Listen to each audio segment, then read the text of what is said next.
Welcome back to Speak More Fluently.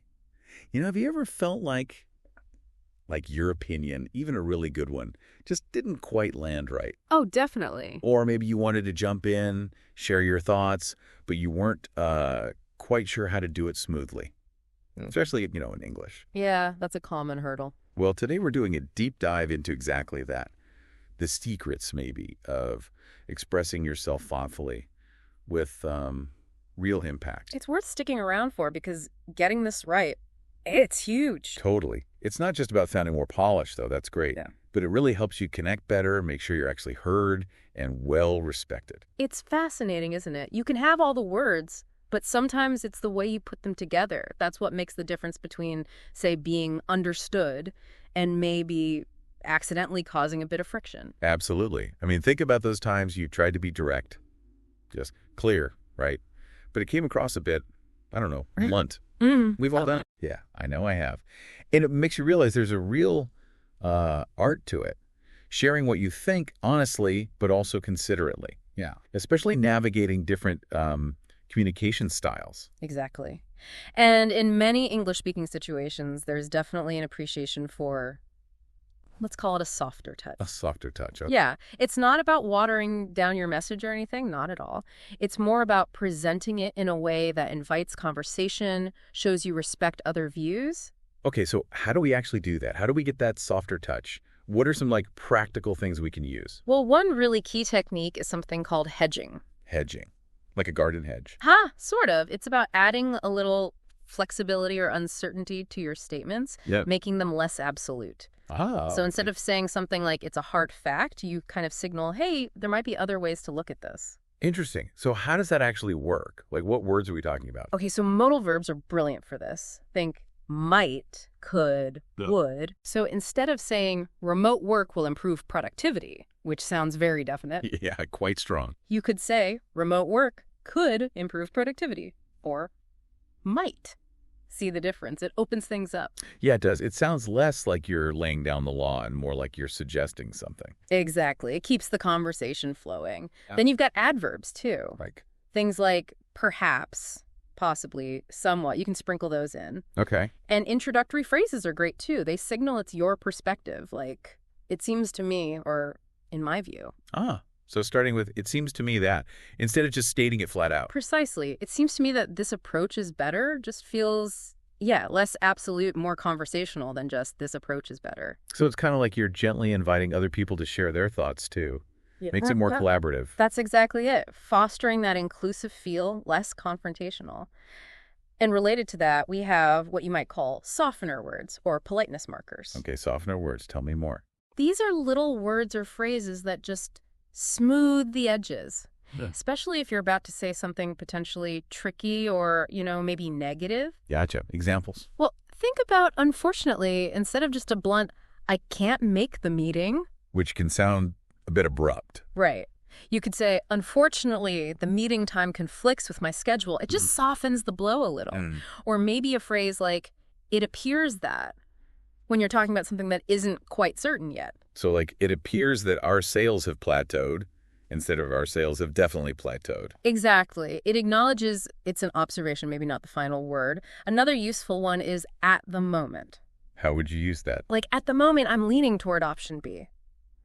It signals your current feeling, but leaves room for you to change your mind later. It's less rigid.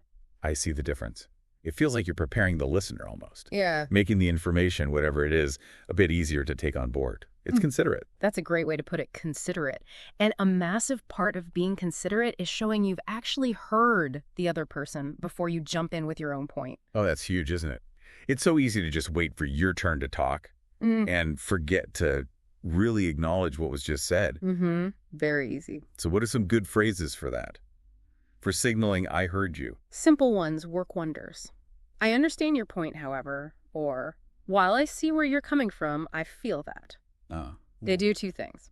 They show you listened, and they create a smoother bridge to your own perspective. Right. So you're validating their view first, even if you're about to offer a different one. That probably makes your own opinion feel less like you're just shooting them down. Absolutely. Less like a contradiction, more like just another angle to consider. It builds rapport, keeps things constructive. Okay, that makes a lot of sense. Now, once you've got that respectful tone set, it also really helps to structure your own point clearly. Right, because rambling doesn't help either. What's a good, simple structure? A simple three-parter often works really well. First, you clearly state you're giving your opinion. Okay, signal. Second, you give your reason, the why behind your opinion. Reason. Got it. And third, if you can, offer an example, something concrete to illustrate your point. Signal, reason, example. Okay. Can you walk us through one? Sure. Let's say the topic is flexible working hours. Okay. You could say, personally, I believe signal flexible hours improve team morale. Reason, because employees can balance work and life better. Example. For instance, our trial last month showed a 15% boost in on-time project delivery. I see. Signal. Personally, I believe. Reason. Because they can balance. Example. The trial showed a 15% boost. That's super clear. And persuasive, too. Yeah, it gives your opinion weight and makes it easy to follow. Okay, brilliant. Now, agreement and disagreement. That can be tricky terrain, especially disagreement. How do we handle that with this kind of nuance? Good question. Even with agreement, you can add nuance. Instead of just yes or I agree, which can sometimes cut the conversation short, you could try things like, I'm inclined to agree, or that's a really valid point, or maybe I feel much the same way. It shows a bit more thought.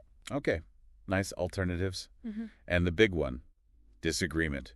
How do we do that politely? Yeah, that needs care. The key is to avoid sounding dismissive. So instead of a flat no or that's wrong, which shuts things down, Definitely avoid those. try phrases like, I see your point, but, or perhaps, I'm not entirely convinced that, or even, I respect that view, however, have we thought about? So again, it's that pattern. Acknowledge first, then gently introduce your different idea or question. Exactly. Acknowledge, then pivot politely. It keeps the door open for discussion. Even when you don't see eye to eye, it's all about maintaining respect. Respect and keeping the communication flowing. And, it strikes me it's not just the words, is it? Our body language must play a part, too. Oh, massively. Yeah. Nonverbal cues are huge. They can totally reinforce or undermine the politeness of your words. Right. So what should we be mindful of? Well, appropriate eye contact is key. It shows you're engaged, you're confident, but also listening. Open gestures like relaxed hands, maybe palms slightly up sometimes, can signal you're open to the conversation, not closed off. Okay, not crossed arms then. Probably best avoided if you want to seem approachable. And even something as simple as nodding while someone else is speaking. Before you jump in, it shows you're processing what they're saying. Yeah. A little nod says, I'm with you, I'm listening. Exactly. So it's really the combination, isn't it? The nuanced language plus these thoughtful nonverbals. That's what creates that really positive, effective interaction.